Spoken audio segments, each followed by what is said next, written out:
by the sea, Geheimnis am Meer.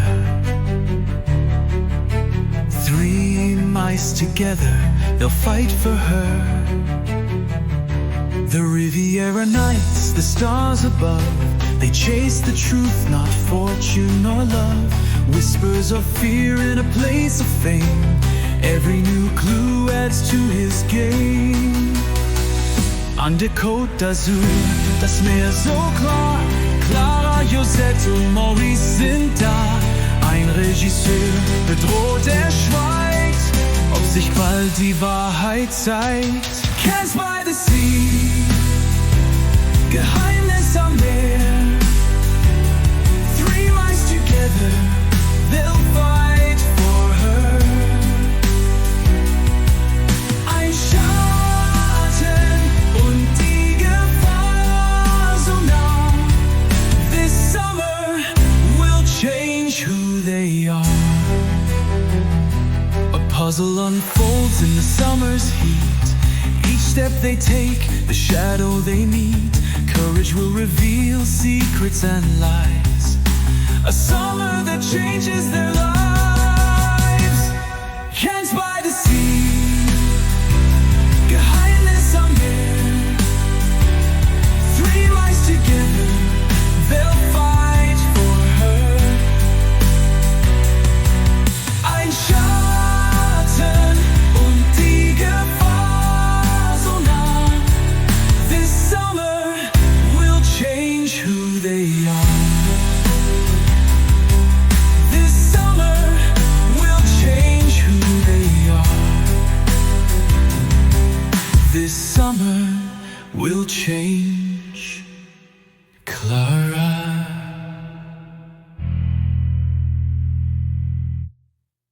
A sneak peek from Mademoiselle Cheesepaw, Volume 3, The Summer That Changed Everything.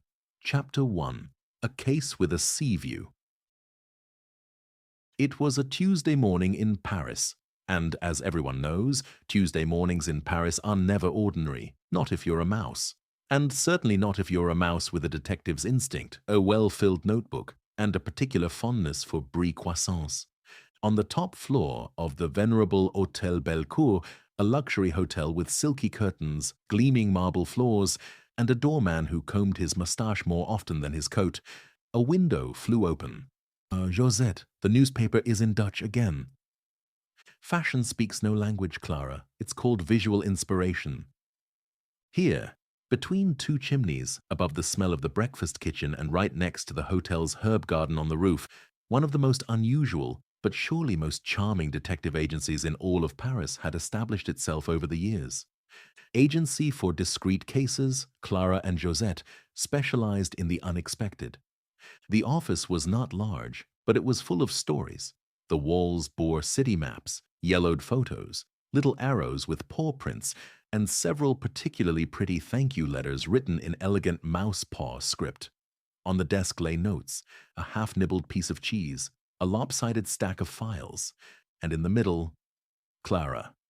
As always, with scarf, pencil, and a gaze that sooner or later made every secret speak. Then the door opened, without knocking, as only one was allowed to do.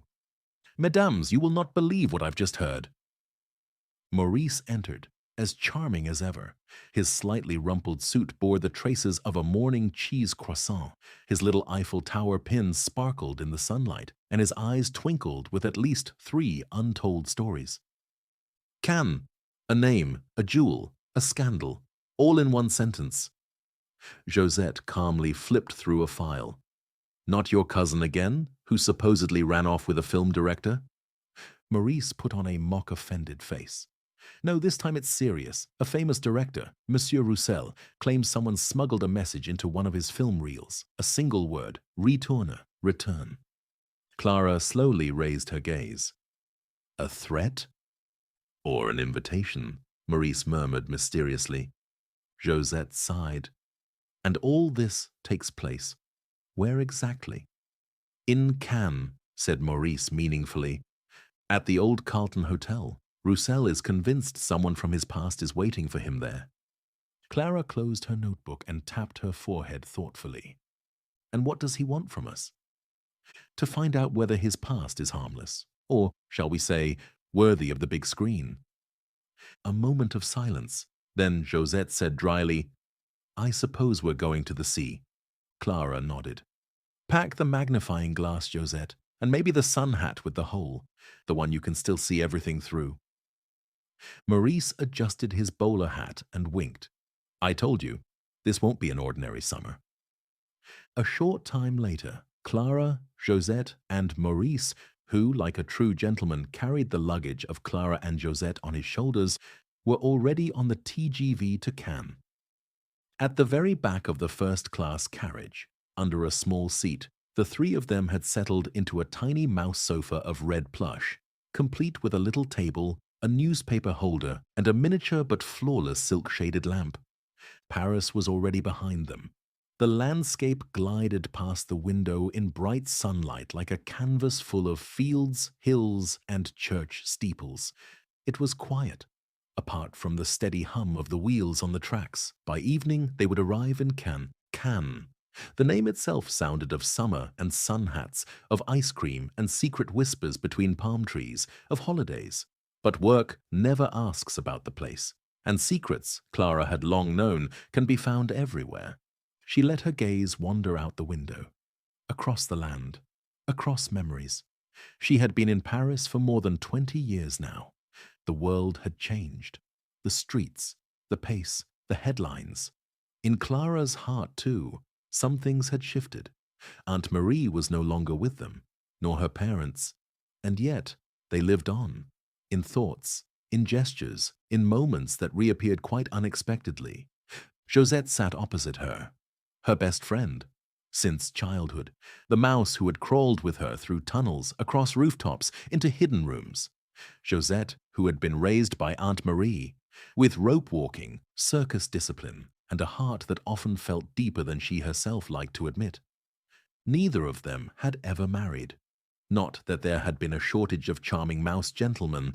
In Paris they were never scarce.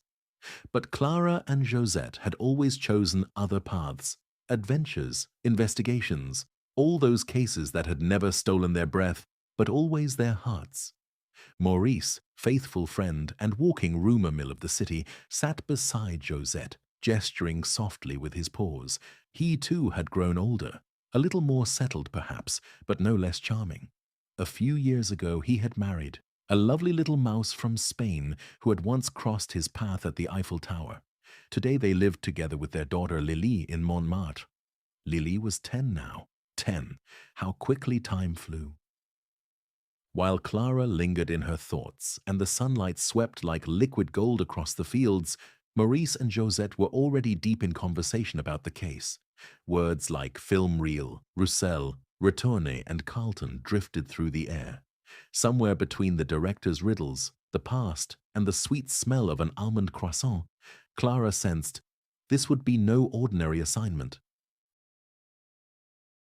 The new book will be released in 2026. Reserve your personal copy today.